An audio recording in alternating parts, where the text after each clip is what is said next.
Bonjour à tous et bienvenue sur Multi-Asset Alternative Investment en cette fin de semaine, ce samedi 27 septembre. Là, je regardais l'euro sterling en fait, et puis je me suis dit, bon, bah, il faut faire un petit point dessus parce que finalement, tout plaide pour une poursuite du mouvement actuel, c'est-à-dire un renforcement de la livre. Donc, comme vous pouvez le voir, depuis janvier 2009, où l'euro avait atteint un pic, depuis le sterling a repris un peu de dessus progressivement, de manière un peu larvée au départ, puis il commence à accélérer là depuis le début de l'année. Donc 2014. Donc là, on est revenu en fait sur un bottom qu'on avait fait en juin-juillet 2012 aux alentours des 0,78-0,5. Donc là, on est en plein dessus. Et en fait, ça serait la base peut-être d'un triangle descendant. On ne sait pas. Dans l'éventualité où ce support casserait, ben, on reprend la plus grande hauteur du précédent top.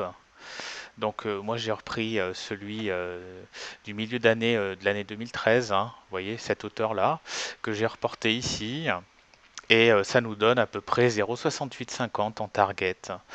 Donc vraiment là ça voudrait dire que l'euro s'effondre et que l'eurodoll serait aux alentours des 1,20 dans cette éventualité-là. Donc de toute façon vous savez que de toute façon c'est de la triangulaire corrélée. Donc ça veut dire que si par exemple vous targetez un eurodoll à 1,20, l'euro sterling bah, il sera à 0,72, 0,70. Hein. Faut pas se leurrer, vous avez toujours un spread d'arbitrage possible. Et donc là, cette partie-là, moi, ce qui me dit que bon, peut-être qu'on a fini de baisser pour le moment et qu'on pourra aller rejoindre un peu la résistance oblique descendante à 0,8450, c'est quand même le fait que sur nos indicateurs, on est quand même, on stabule sur des bornes basses, très basses. Alors en termes de vélocité, on tend à remonter la pente, hein. On sent que depuis un moment donné, l'inconscient collectif est plutôt acheteur sur la livre ici, alors qu'on baisse. C'est-à-dire qu'il y a quand même des gens qui rentrent dans le marché. Mais d'un autre côté aussi, eh ben, c'est normal parce qu'on est sur des niveaux extrêmes de distrib. Et donc on commence à faire un peu de skew. Donc c'est normal cette réaction. Euh, pour ma part, c'est vrai que maintenant qu'on est sous toutes les moyennes mobiles, qu'on trace, que le prix moyen pour l'instant n'a pas encore baissé, mais ça ne saurait tarder, puisqu'on est toujours à 0,85-90 hein, normalement en prix moyen, ça laisse augurer quand même une phase décisive sur le mois qui arrive.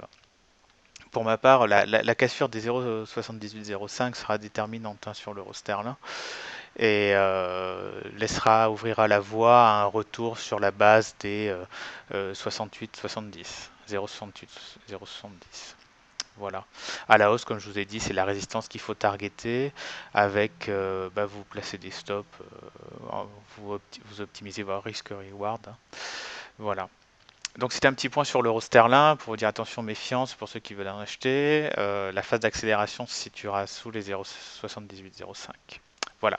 Je vous souhaite une bonne journée à tous et un bon week-end. Et à bientôt sur Multi-Asset Alternative Investment.